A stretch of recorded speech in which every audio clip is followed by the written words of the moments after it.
All right, so let's keep going. Let's see.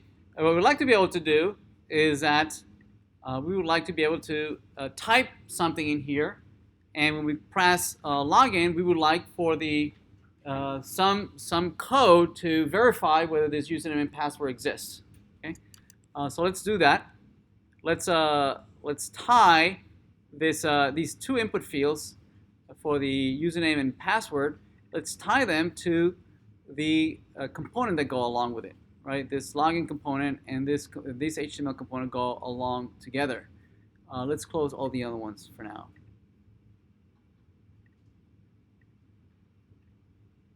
Right.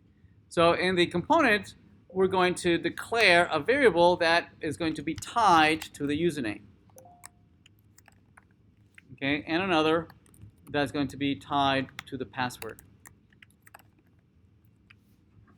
Okay, and I want to tie them to these two input fields.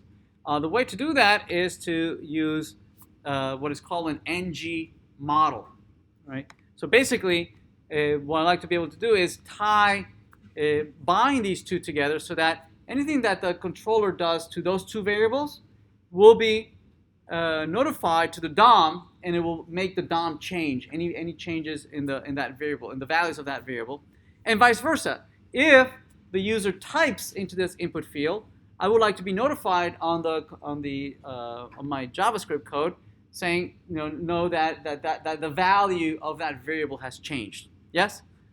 So to do that, we're going to use the ng model directive, and we'll talk about directives a little later. It's what all this makes it happen, and we're going to tie it to a variable on the component. Now it's complaining, saying that I don't recognize that directive, right? And it's because the ng model directive and all the form-related directives are not loaded by default, right? So they're not part of the core Angular. You need to load it explicitly, right? So let's do that. We'll go to the module, to the top level module. This is where we configure the entire application, and we're going to load the form module. So forms module. There it is.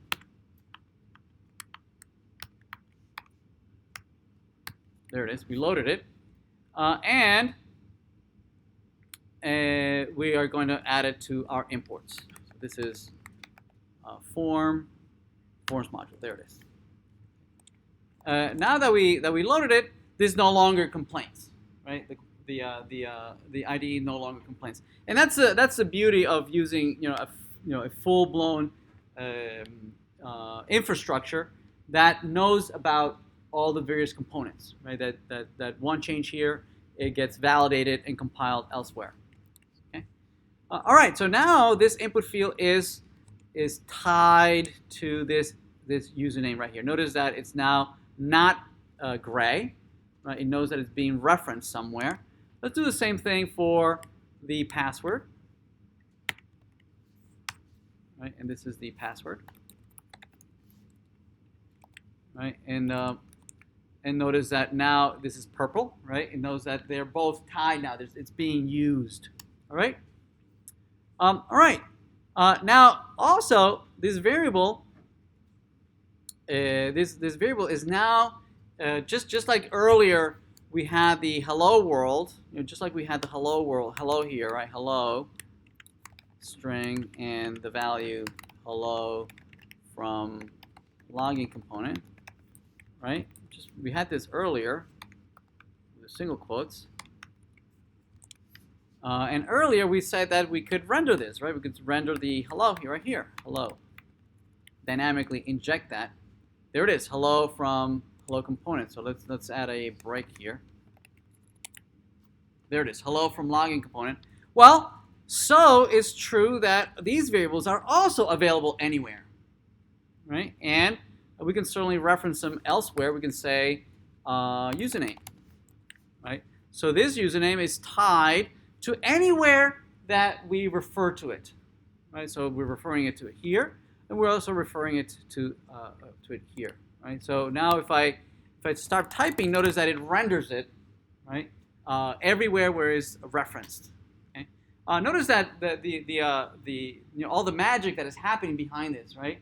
It's listening for keystrokes, so it had to add an on key press mechanism that goes to listen for those values as you typed. It has to have some handlers behind it that needs to handle those things and needs to see who's listening, who cares about this event, right? And those events are registered by the Angular mechanism, right? Underneath the infrastructure has created all these event handlers to notify whoever cares about the changes of states on certain variables. Yes? So all this abstraction layer lets you think about this at a higher level, right? So that you don't have to think about all these event handlers and who's going to handle that and who has to be notified and I need to update the DOM, right? None of this, right? All this becomes transparent, okay? And that's the intent, right? That you start thinking about these variables almost like pointers, right, or references. Right? Anybody changes this, anybody who has a reference to this variable and does anything to it, everybody gets notified. Right? It percolates all throughout who has defined or registered any interest in that variable. Anyway, let's keep going. All right, so we have the username. Now what we'd like to be able to do is pass this information or let the user know that we're done, we got the username, we got the password, now validate me. Okay, so what we could do is we could declare here a function that we could listen for that incoming invocation. We could call it maybe login. And this is a function that we would like to be able to call from outside. Okay, and maybe pass in the variables username and password. Even though they're available right here, right? It's a good practice, right, to make sure that the interface, right, that the values that are being shuttled back and forth between these two worlds are very well defined. Okay. So this is a username, which is a string, and this is a string. And what we could do here is just say alert, username, can't type today, username. Oh, and this would be this dot username, right? Well, actually, no, this is the variable that is being passed, username. There we go. And what I'd like to be able to do is invoke that function from the template by invoking yet another a directive, right? The click directive that allows us to bind to event handlers like this. And we're going to pass in the username and the password. Okay, which is this username and this password. All right, so let's run this and let's type this Alice.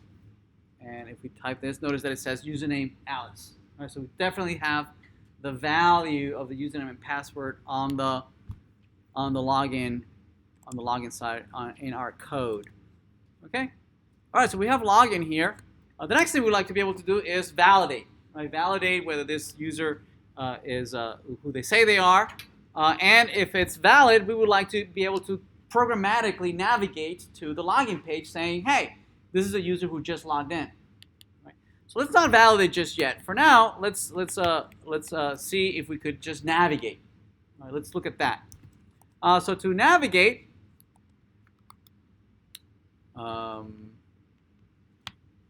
Register component, where is it? Forms. Right, we're going to load the router mechanism. We'll load the router, which knows how to navigate, because only the router knows about these /login, /register, /profile. Only the router knows about these paths, right? The routes. And what we're going to do is we're going to load it. and we're going to use it. We're going to inject it. We're going to say, pass me an instance. This is a singleton. This router is the same instance across the entire infrastructure, right? And the way we get a hold of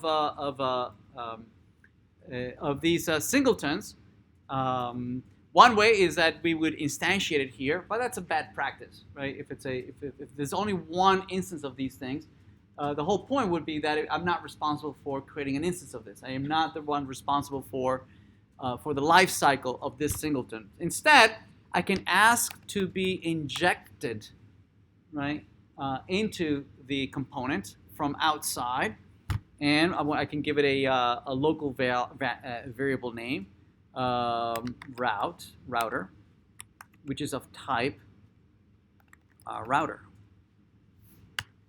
Okay, and what this does is that this is borrowing an idea from these other infrastructures, Java, .NET. They all have introduced the notion of inversion of control, right? Where we no longer want to manage the life cycle of certain objects that are infrastructure-wide objects, right? That deal with security, that deal with data source management, that deal with multi-threading. We don't want to deal with all these objects. These are typically objects that are fairly expensive objects to instantiate, right? That typically they're instantiated only once when the server starts up, right? They make connections to a database. They make network connections elsewhere. They load large files from the file system. They set up security connections to LDAP and Kerberos and all these other systems, right? And typically they're done only once. They're instantiated, but if you want to interact with them, right?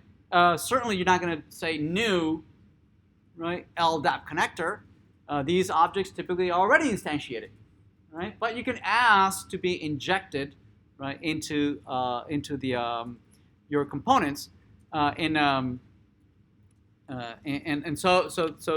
the way to the syntax to ask for something that already exists, right, is to ask that, hey, here's a constructor for my class. So when you build me, when you instantiate, when you call new on me, please pass me an instance of one of these objects that already exists. Okay? Because I don't want to have to be responsible for the life cycle of these objects. I know they already exist somewhere out there. Just pass it to me. Okay? And again, this is a style of programming that has become very, very common. It's in vogue. Certainly in these other more mature infrastructures as J2EE, and I'm sure if you've done J2EE programming, you've done some inversion control, right? Where you've created all these bean instances that get instantiated for you. Anyway, here we have router. There we go. We've got it. What we're going to do is we're going to use this variable that now has been privately declared inside of my class. Right now, it's declared as a local variable. It's private, meaning it's not visible outside, and we can use this dot router. Right, it's referencing that variable now, and we can say navigate, and now we can programmatically navigate to one of those three routes that were declared earlier. Right, we can decide to go login, register, or profile. Right, and we can provide here the actual that we want to go to profile. Okay, and we finish up. That makes sense? What is that you don't like? Oh, I think this needs to be an array.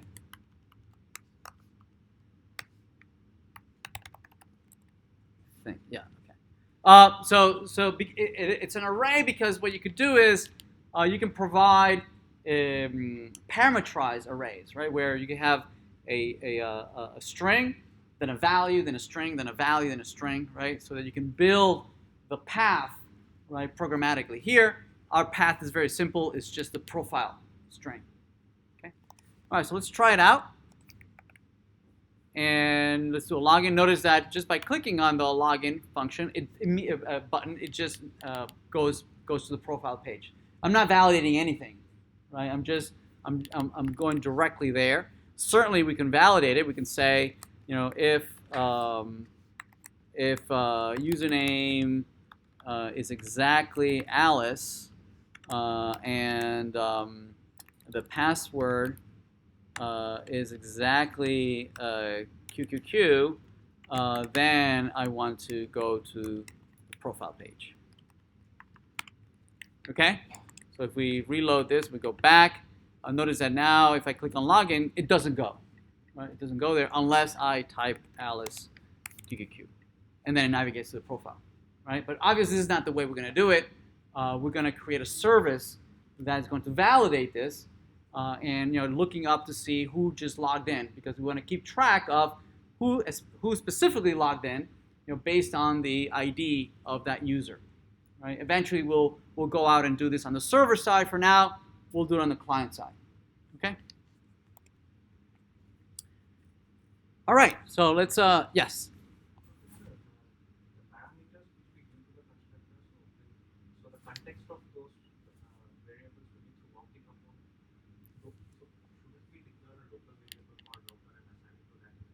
Yeah, this does both things. It declares the variable as well.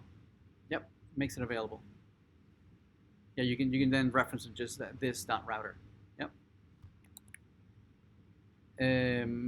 All right, so let's start off with actually fetching users and validating them honestly. Okay, let's do that.